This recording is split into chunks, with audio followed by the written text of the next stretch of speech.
In this video, we are going to break down the quiet financial trap that keeps middle class earners feeling stable on paper but stuck in real life. Have you ever noticed that the more you earn, the less free you actually feel?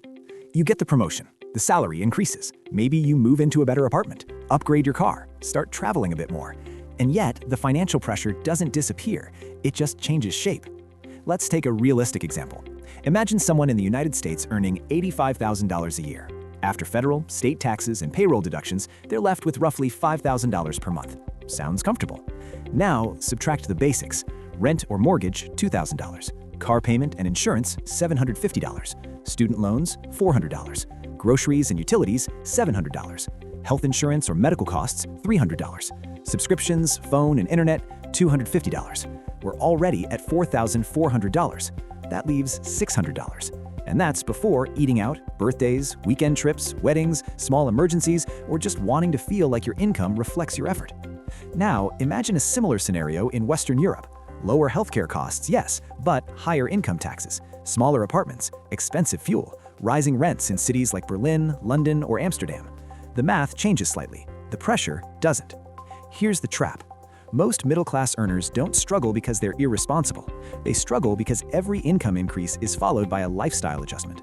A better neighborhood, a safer car, nicer furniture, more normal social expectations. It feels logical, even deserved, but financially, it creates a fragile structure.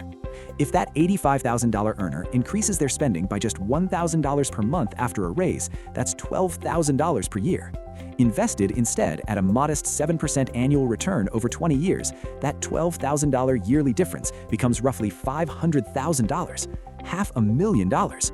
Not from genius investing, just from not upgrading everything immediately. But psychology works against us. When income rises, identity rises with it. You don't just make more money, you become someone who should live at a certain level. Driving the old car starts to feel embarrassing. Staying in a smaller apartment feels like stagnation. Friends upgrade, colleagues upgrade, social media upgrades, so you upgrade too. The system quietly encourages this. Banks are happy to extend credit. Car dealerships normalize 6 or 7-year loans. Buy now, pay later options reduce friction. Credit limits increase automatically. Nothing feels extreme. Everything feels manageable until one disruption happens. A layoff, a health issue, a market downturn, and suddenly the fixed costs that once felt comfortable feel heavy. The middle-class trap isn't poverty, it's dependency on continued income growth to maintain stability. Financially intelligent people think differently. When their income rises, their fixed expenses barely move. They don't avoid enjoyment, they avoid permanent upgrades. They understand that freedom comes from low obligations, not high income. Instead of asking, "Can I afford this monthly payment?" they ask, "What does this payment cost me in future options?" That shift changes everything. The goal isn't extreme frugality, it's structural flexibility. Because wealth isn't about looking stable, it's about being stable, even when life isn't. If this perspective made you rethink something about your own financial structure, consider subscribing. We explore money the way it actually behaves in real life, not the way it's sold to us.